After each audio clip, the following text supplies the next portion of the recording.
Memories are like pictures for the subconscious mind. When we recall a memory in our mind in detail, our subconscious brings with it all of the feelings, sensations, beliefs that are associated with that memory. Now, for positive memories, this is wonderful. It's like being able to reflood your body with positive sensations. But with memories that are painful, it's like re-traumatizing ourselves over and over again. Due to trauma, some memories are stuck in a loop that continue to play in our mind. Rewind, play, causing us to stay stuck in a trauma loop, stuck in the past, and stuck in the emotions, beliefs, and sensations that occurred when that memory took place. The good news is that thanks to neuroplasticity, even our memories are malleable.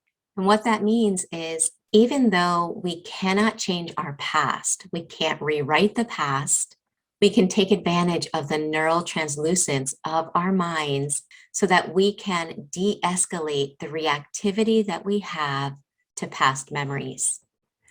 This is an exercise that is a part of the course, Self-Parenting the Wounded Inner Child, which the whole course can be found in the description box below. But this is a reframing exercise that is part of that course. And the goal is that by reframing the past, while the memory may still be there, the charge to that memory can be lessened to the extent that you no longer feel re-traumatized by the past and constantly suffering as a result of the past. That being said, let's begin. You might want to find yourself in a place where you can give yourself some personal time where you're not interrupted. This is an exercise that you shouldn't do while driving in the car, while operating machinery, or doing anything that requires your attention. If it feels safe and comfortable to do so, sit or lay down and close your eyes. And just begin focusing on your breath, your inhale and your exhale.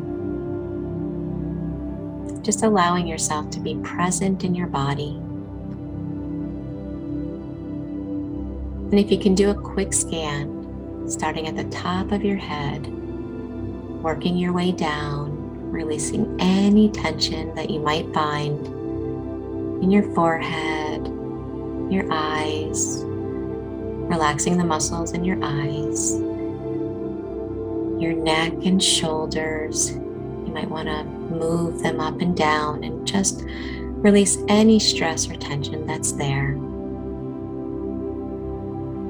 Making your way down and further down, your arms, all the way down to your fingertips, your heart space,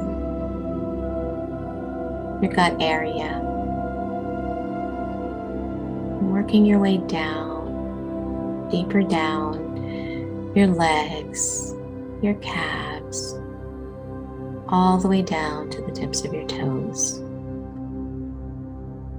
Allowing yourself to release any tension and stress. And now that you're relaxed, see yourself sitting in a movie theater in the most comfortable reclining chairs you've ever sat in.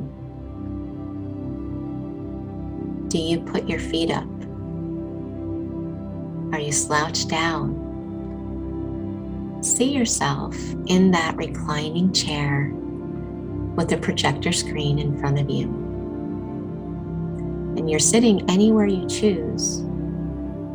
Are you close to the front? Are you in the back? Take a moment to see yourself there. And now, as you hear the projector turn on and the lights light up the projector screen, imagine you can bring up on that screen a memory, a stressor that happened in the past. Now, on a scale of 1 to 10, with 10 being very intensely activated due to this memory, try to pick a memory that's somewhere between 4 and 6 to start with. As you get more and more comfortable with this exercise, and as you do it repeatedly, you can pick memories that are higher up on the scale. But it's always a good idea to start with something that isn't too intense.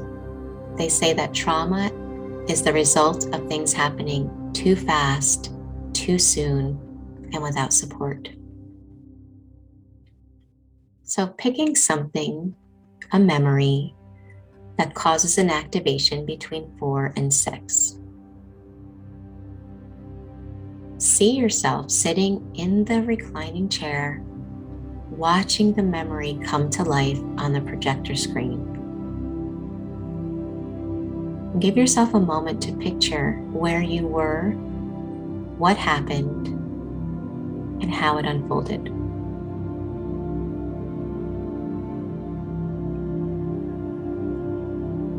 Who is involved in this memory? Are you alone? Are there other people?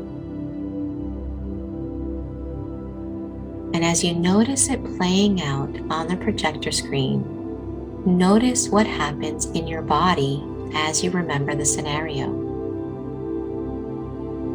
What do your chest, belly, back, throat, legs, or arms feel like?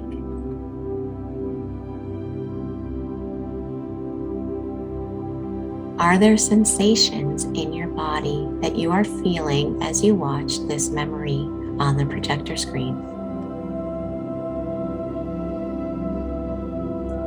Are there emotions that are coming up, and can you name them? Is it anger, pain, fear, sadness, guilt? Just naming to taming the emotion. And now we're going to take advantage of neural translucence, and we're going to experiment with reconfiguring this image a little bit. As you see yourself still sitting in that reclining chair, looking up at the projector, what if you slowed down the memory so that everything is happening really, really slowly?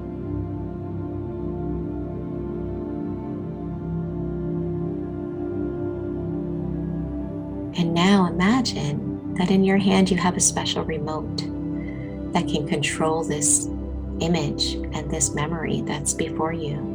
And there are 2 buttons that you notice. One is to rewind and one is to fast forward.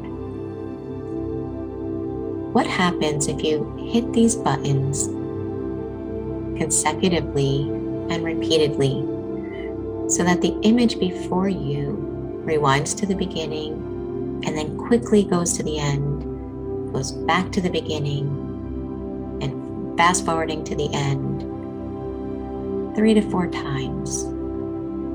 Can you hit the rewind, fast forward button?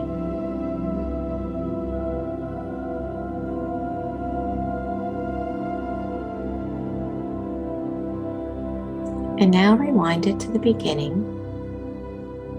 And there's a volume button. What if you could turn up the volume so that you can hear their voices? What was said in this memory?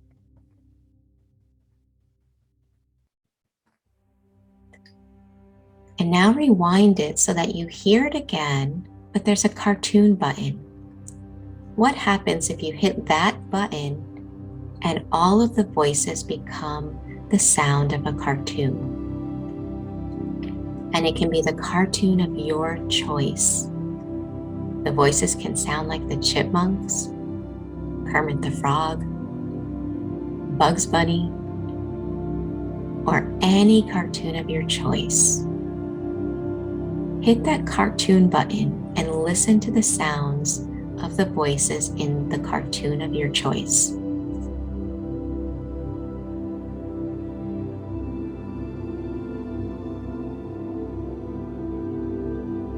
Okay, and now that we've reframed it a little bit, watch yourself as you're sitting in the recliner, hit the play button so that the memory starts once again at the beginning in real time with their normal voices, but this time you're able to get off of the reclining seat, walk over to the projector screen, and you're able to enter the memory. Yes, your present self can be there in that memory. And so, what if your present self could be there? What would she or he do? What would she or he say?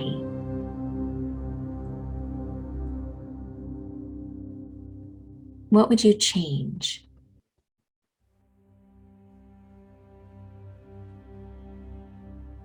And once you're done making certain changes, glance over at your younger self, whether it was the you from a memory of yesterday, or 10 years ago, or 20 years ago. It doesn't matter. It is still your younger self. What does your younger self need to hear from you? And can you say that to your younger self now?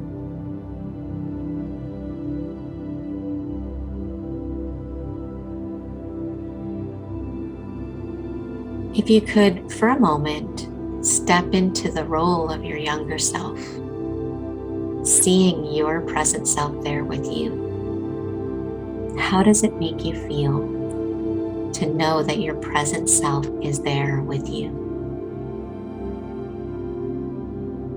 Is there anything more you need your present self to do to help you?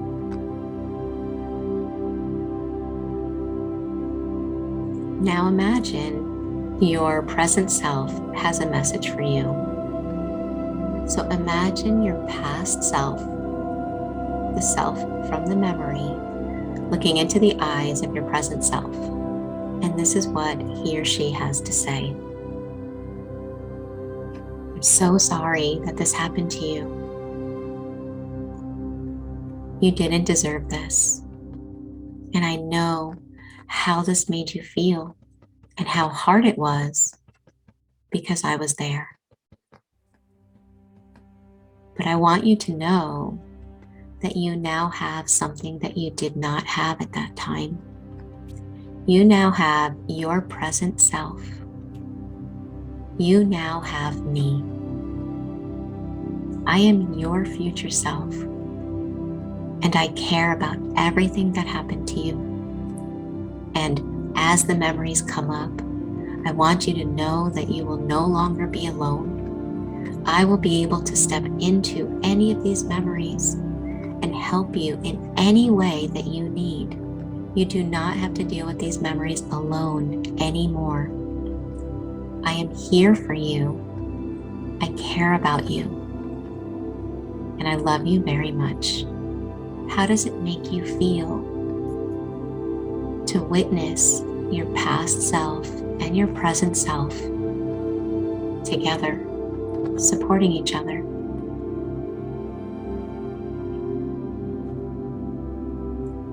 And now give yourself a moment to picture these new additions to this memory. And know that each time you reframe a memory of the past, you are discharging the intense emotions that are associated with it. So I encourage you to do this exercise regularly. You will know when you no longer have to do these exercises, when you can think of the past, talk about the memories without a highly negative charge coming up in your body.